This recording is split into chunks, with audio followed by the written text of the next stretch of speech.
Bonjour, Bah Étienne. oui, Bonjour. Étienne Doré. Donc, vous êtes Étienne Doré. Oui, mais tu es un designer. Je suis un designer. C'est ça. Ah, c'est je me bien. disais bien Voilà, que on commence. ton nom m'était familier. Fallait juste se Non, chauffer c'était un le petit nom. peu. Mais bien. Donc, vous faites des vêtements Pour femmes pour femmes.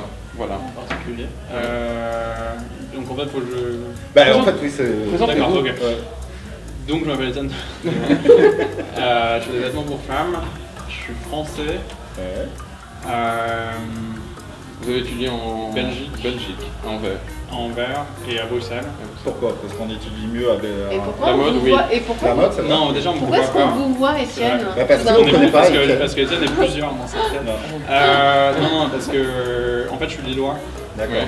Et tout Lillois va à Bruxelles, que ce soit pour sortir dans les... Pas Bruxelles, on parlait d'Anvers, mon chéri. Pardon, va en Belgique, que ce soit pour sortir dans les... Voilà, mais en fait c'est un choix un peu. Enfin, il y a une espèce de tripolarité autour de l'île qui est Londres, la Belgique, Anvers, Bruxelles ou Paris, et je choisis la Belgique. D'accord. Voilà. Il y a deux.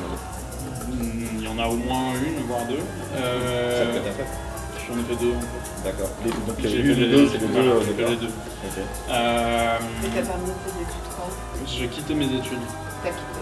Et t'as tout de suite, donc t'as jamais travaillé dans un studio, t'as tout de suite su que t'allais lancer. Non, en fait j'ai commencé à 17 ans chez Jean-Louis Scherer à Paris, avec Stéphane Roland.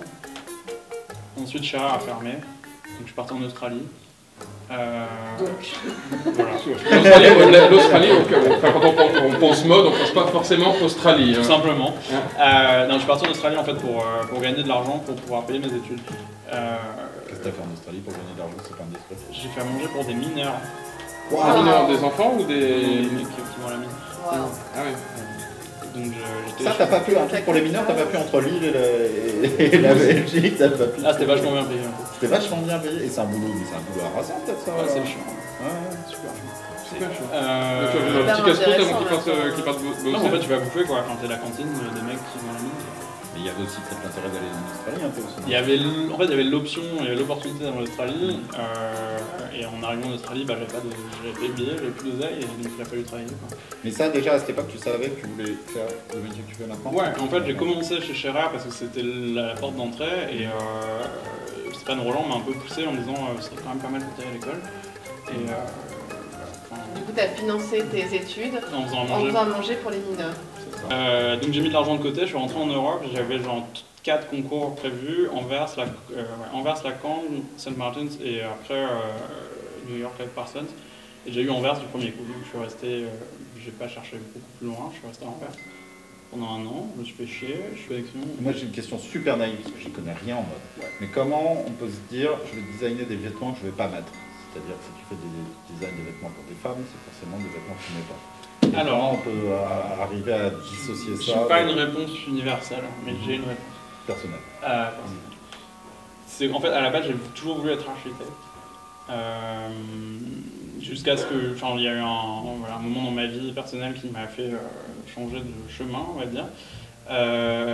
Et je trouve qu'en fait, le vêtement pour femmes, c'est de l'architecture, c'est juste qu'il y a une grande facilité, c'est que le terrain ne change pas.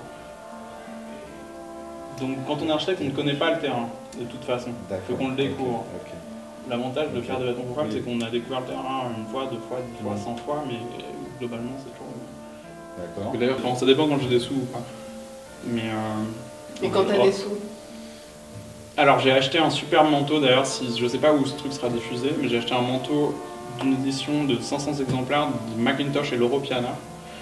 L'Europiana, c'est une très bonne marque. Macintosh aussi. Ouais. C'est des trench faits à la main en Écosse par un atelier de moins de 200 personnes et je me suis fait voler ce manteau. Donc si la personne m'écoute, Oui, bah non. voilà. Tu veux absolument ce trench. J'aimerais qu'elle me le... Mais en fait je l'ai acheté et on me l'a volé. Voilà. Et donc, tu as des boutiques ou pas? À moi? Oui. Non, mais c'est pas les miennes. Je le sais, c'était pour... Mais je suis, enfin la marque est vendue dans 35 points de vente à peu près, je crois. En France ou dans le monde? On a un point de vente en France qui est Tom Greyhound, qui est un magasin coréen, en fait, qui appartient à un groupe coréen, qui est rue de Saint-Onge. Après, on est surtout aux États-Unis, et notamment dans une chaîne qui s'appelle Intermix, qui représente, je crois, plus 40 points de vente. Pardon.